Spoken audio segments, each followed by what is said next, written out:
On a une sœur qui voulait partager son histoire avec nous. Et la sœur a aussi besoin de vos précieux conseils. Notre sœur, à l'époque, elle était en contact avec une fille. La fille en question, c'était sa meilleure amie. Tout se passait bien, un genre.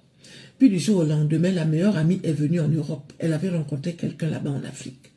Arrivée ici en Europe, la meilleure amie a gardé le silence. Et elle a réapparu 10 ans plus tard. Donc quand elle réapparaît comme ça, là, elle essaye de prendre les nouvelles de la sœur. Tu es à quel niveau? Comment ça se passe et tout, nanani, nanana. La sœur dit que, depuis que tu es parti, tu ne m'appelles plus, tu ne m'écris plus, ma sœur. 10 ans plus tard, tu réapparais un genre, c'est comment? La meilleure amie dit non, ce n'est pas ça. Quand je suis venue en Europe, là, le gars avec qui je suis venue là, c'était un fou. C'était un malade. Ce que j'ai vécu ici en Europe, Dieu seul sait. On a eu 2 enfants. À l'heure où je te parle là, pour voir mes propres enfants, je suis obligée de négocier. Parce que le gars a réussi à faire croire aux gens que je suis malade. Donc, il a eu la garde des enfants.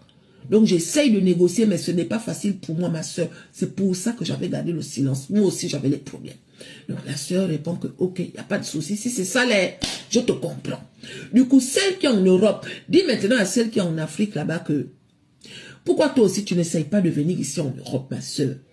10 ans plus tard, tu es toujours là-bas. Ta vie est toujours au même rang. Tu ne vois pas qu'il y a quelque chose qui cloche. Essaye un peu de te battre. Tu dors trop, ma soeur, tu dors trop.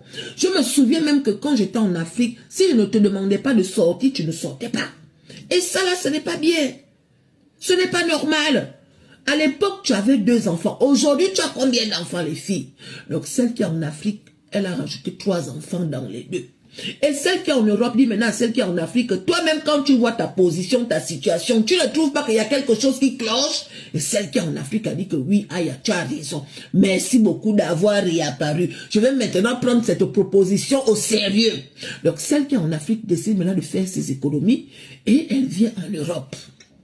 Elle est venue en Europe par un conteneur. Il paraît qu'il y a des gens qui viennent en Europe par des conteneurs, en tout cas. Donc, le conteneur arrive maintenant au pays de celle qui est en Europe. Donc, celle qui est en Europe accueille maintenant l'autre au port, ou en tout cas au port. Donc, elle récupère la fille, elle emmène maintenant la fille chez elle. Quand la fille arrive chez elle, effectivement, elle vit seule, elle est véhiculée, elle a son appartement, et tout, nanani, nanana. Elle a bien accueilli la sœur. Étant chez la sœur, une semaine après, la sœur est chez elle.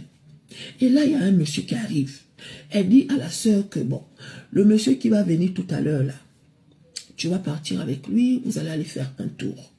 Parce que moi, je préfère être honnête avec toi.